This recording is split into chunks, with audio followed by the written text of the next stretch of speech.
Hello friends, crazy collectors and other random strangers. Welcome back to Kenny's Collecting channel. Okay, today as promised, we're going to have a look at the fashionable mini retro consoles.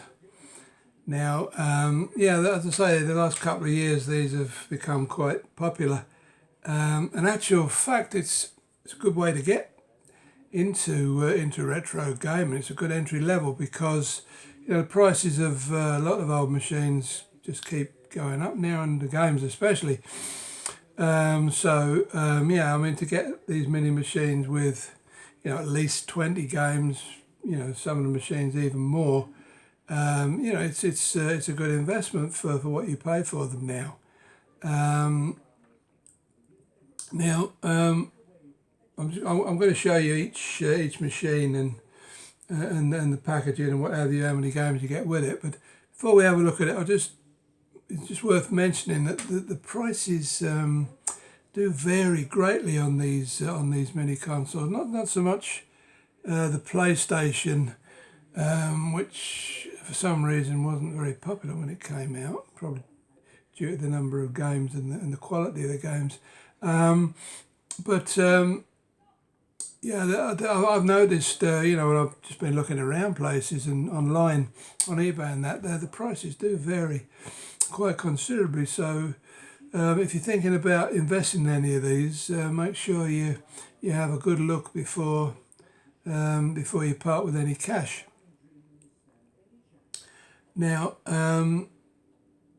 famously, Nintendo completely misread the demand for their machine, which is the one that came out first, the NES, and there were, it settled at around about 150 quid at one time, even though the RRP was nothing as high as that, nothing near as high as that, but there were people got involved with bids on eBay, and some of these NESs were going for about 300 quid.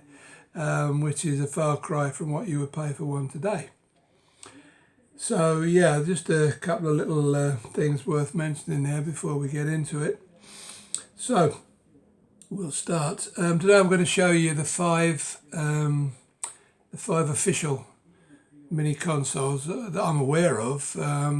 There is a Neo Geo one that comes in various flavours, but that's more of an arcade machine. I wouldn't really classify it as a mini console. So these are the only five. The ones I'm going to show you, the only five that I'm aware of. Although there is a PC Engine mini coming out in March. Now, the one on Amazon, the Western version is like what they call the core graphics, and it's horrible brown thing. I would advise you, if you can afford it, to go to one of the Japanese sites or Asian sites. Try and pick up the original PC Engine. That's the white one that I showed you in one of my retro machine videos a while back, because to my mind, that's one of the most aesthetically pleasing consoles that's ever been made. That's the one I'm going for anyway. So just another little aside there. So I'm going to show you the five mini machines and mini arcade machine. Mini consoles, and then I've got another 8 arcade machines to show you, which are quite interesting also. So let's get started. Okay, I'll just show you this one first because it's my favourite of the bunch. That's the Commodore 64 Mini. Okay, I'll just show you the box here. Just plug straight into your TV via HDMI, and so that's the packaging. As you can see, 64 games included, and also you get one controller. I'll just move that out of the way. So as I say, that's the console. There's your That's your HDMI connection that goes straight into your TV, and that's your little USB power plug. Which the only trouble with these is you have to buy your own main supply, which is one of these little plugs that little main supplies where you can plug a USB in. You know, if any of you have got a pad or something like that, or a phone, obviously, most of you will have. You'll know what I mean. For some reason, these don't come supplied with one of those, but they're cheap enough to buy. As I say, if you've got a pad or a phone, chances are you've got one already, and that just powers up the mini console when it runs out of juice. And apart from that, that's about it for the actual machine. Now you get all of these, you get at least one pad. With the Commodore 64, you get this, which is a replica of the original pad. Now, if you've never used a Commodore 64 pad before, you might get a bit of a shock, because they're not the easiest thing in the world to, especially when you're playing something like a shooter where you need a bit of precision. They're not the easiest thing in the world to actually use. Now, I mean, the best thing to do with one of these, if you can find some way to attach it to a surface that doesn't move, then that will be the best way of using it. So you can just hit the buttons and then use the stick. But if you're using it in your hand, it's not the most precise thing in the world. Just a word of warning there. That just plugs straight into the C64.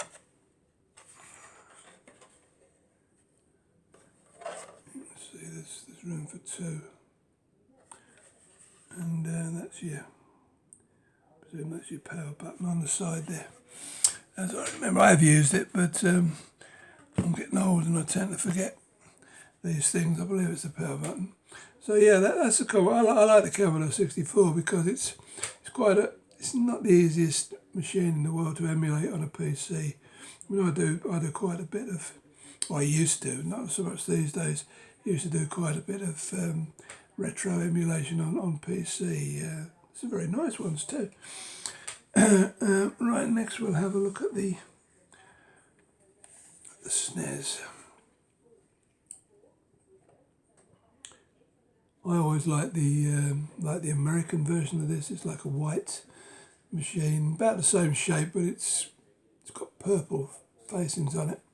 I really like it, but I didn't see the point of having two, so I just stuck with the PAL version. Exactly the same setup, USB and the telly. It's your power supply, your power, and you actually get two SNES pads with this one, and that just plugs straight into the front as with the original machine.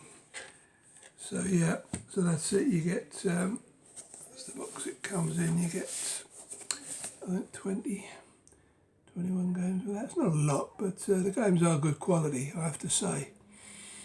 And I don't know if anybody's figured out how to. I mean, I know with the PlayStation you can use something called Bleem, I think it is, to increase the number of games you can play on it. But yeah, that's the. Let's move this out of the way so I have a bit of room. Yeah, that's the Super Nintendo, or SNES as it's more popularly called. And then the one that started it all off, here we go with the mini NES. Now, I was quite pleased to get hold of one of these because in my retro machine collection I don't have a NES at all, so yeah, I was quite happy to be able to play some of the old games on my telly. There again you have the controller. That's your, can't see too well, but I think that's your start and something else button.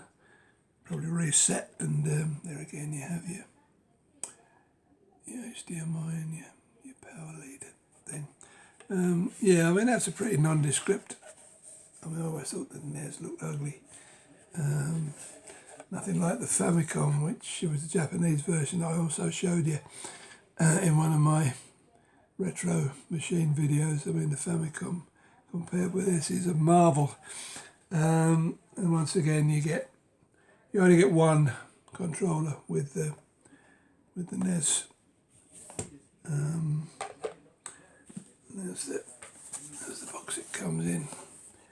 As you can see, you get 30 games with that one. There again, the quality of the games is, I don't know if you'll be able to see very well there, but the quality of the games is quite reasonable. Yeah, it's a bit blurred. But yeah, that was the one that started it all off, as I say. Underproduced and commanding silly prices at one time. That's all settled down now, thank goodness. Okay, now these, when I spoke to you last time, I said I was trying to source a Mega Drive and a PlayStation, which I've managed to do at a decent price, so I'm able to show you those. I didn't want to do the video without showing you all five. It would seem a bit pointless, so yeah, so there's your mini Mega Drive, or Genesis as they call it in the States. So it's that's for your controllers, and same setup again for your TV in and your power supply. There again you get two pads which are identical to the original pads. Actually, when I saw the size of the box, I'm amazed that they actually managed to fit the Mega Drive Mini and two controllers and all the leads in there, but yeah, managed to get them in somehow. So there's your box, including Sonic the Hedgehog, of course, and you have 40 classic games.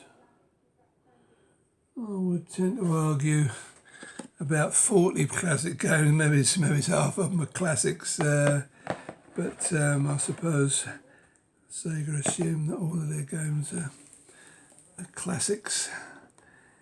Then we just got this the other day.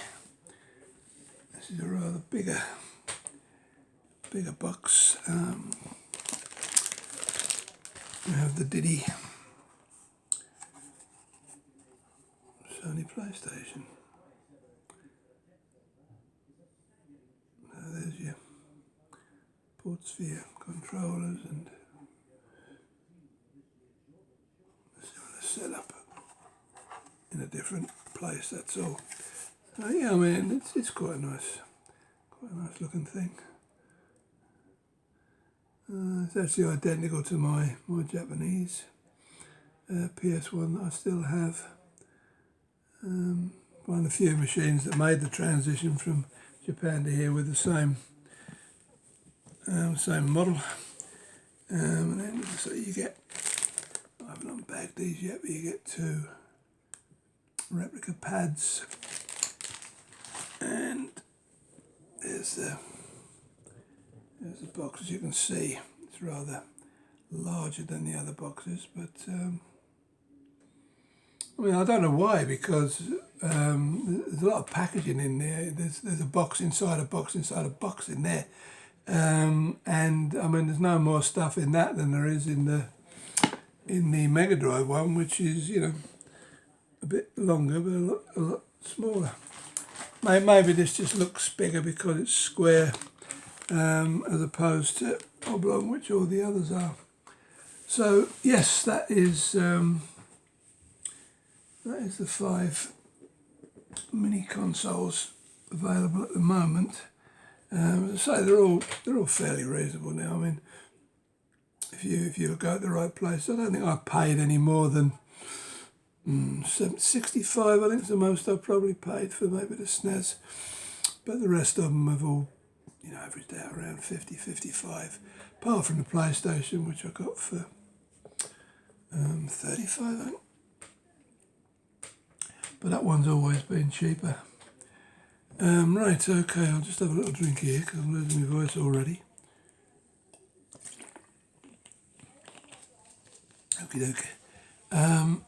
Right, now we'll move on to the little mini arcade machines now. Not so much these days, but arcade machines were always a passion of mine. Back in the mid-80s, when,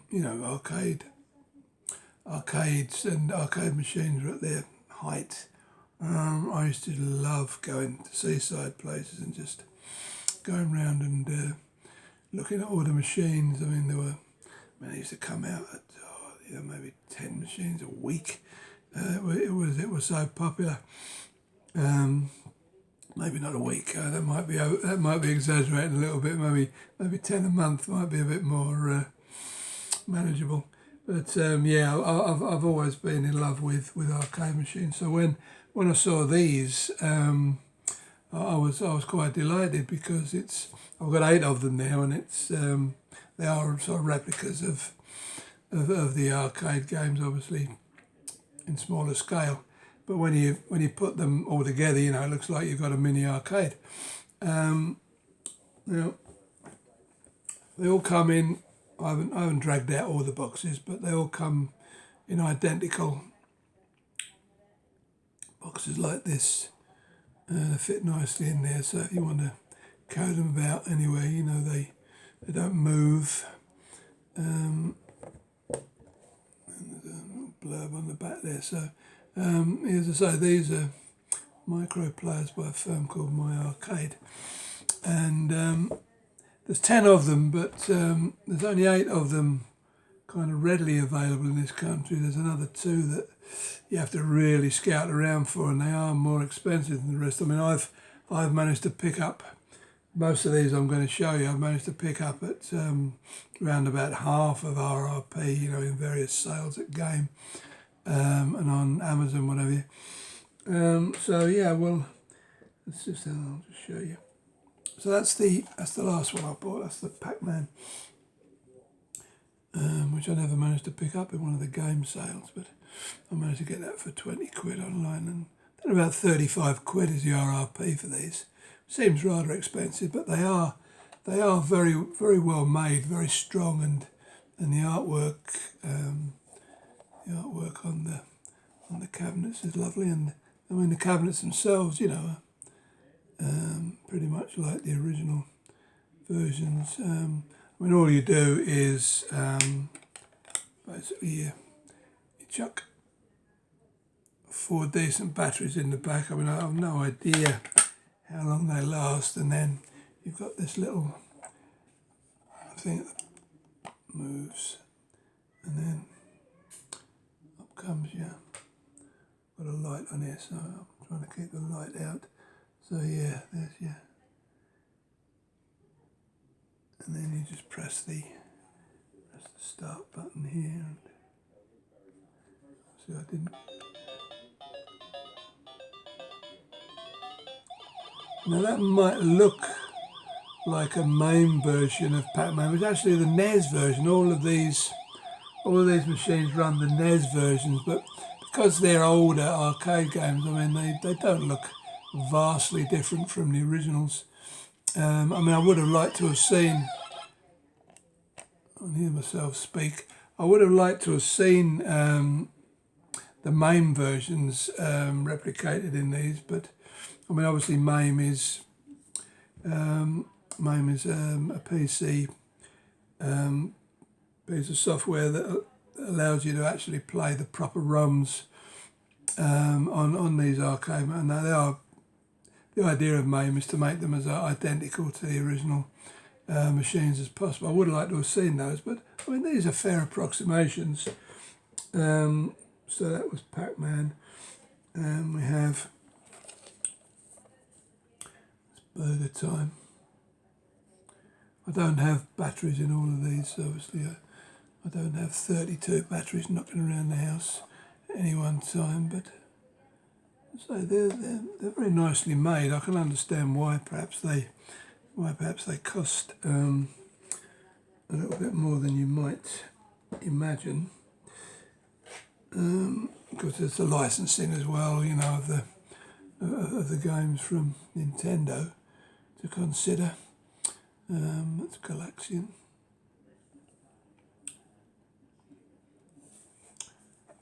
One of the early shooters.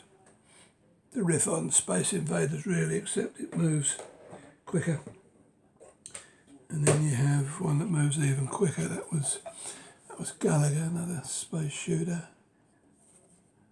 So the artwork on these is very nice. If you really remember the arcade machine, you really like them, then I would recommend you get a couple of these, if not all of them, because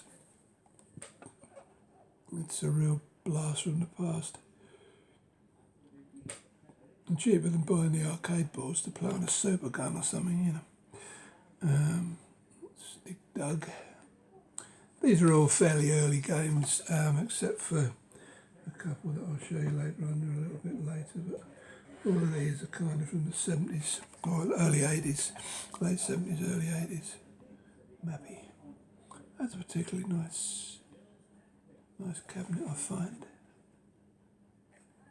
So there's nothing on the back of any of them, just the slot for the batteries. You can use the same kind of USB power adapter that you would use for the mini consoles as well to charge them up. Obviously they do run out after a while. That's Karate Chan. That one was a little bit later than the others I've shown you.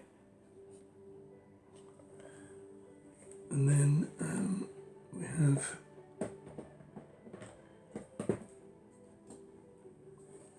Bad Dudes, which I think was a little bit later still.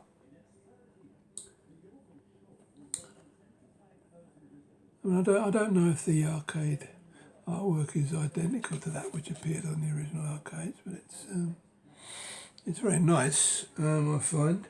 And I just feel very solid. I don't feel cheap, or I've actually dropped one, and I feared that it wouldn't work, but it works okay. So unless you've got that to comfort you, so yeah, that's the 8 out of the 10 I've managed to pick up. With each one, you get a little booklet, and also you get this little advertisement as well, and it shows you all of the machines. As you can see, I've got the 3 at the top. Those are the 2 that I'm missing: Caveman Ninja and Heavy Barrel. For some reason, I think they didn't come over with the rest to be sold in English shops. So I'll have to have a good look around eBay or Amazon to see if I can find them at a decent price. But yeah, there's one coming soon, but I haven't seen it yet. But so I have the other 8, so it's a matter of just finding the other 2. And as a collector, I hate non-completeness, as you well know.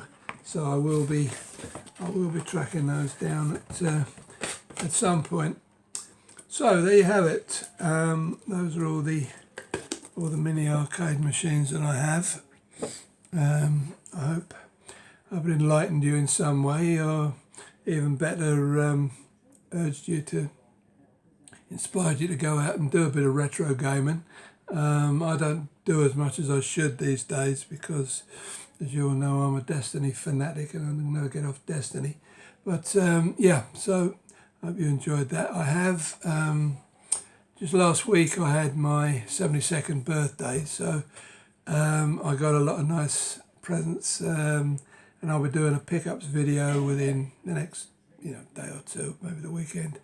I'll show you what I actually got for my birthday. There's a few steelbooks to show you, and some Destiny stuff for anybody that's into Destiny. So that'll be coming up very shortly. But for now, thank you very much for looking in. Thank you for your continued subs, and I will see you in the not so distant future. Bye bye now.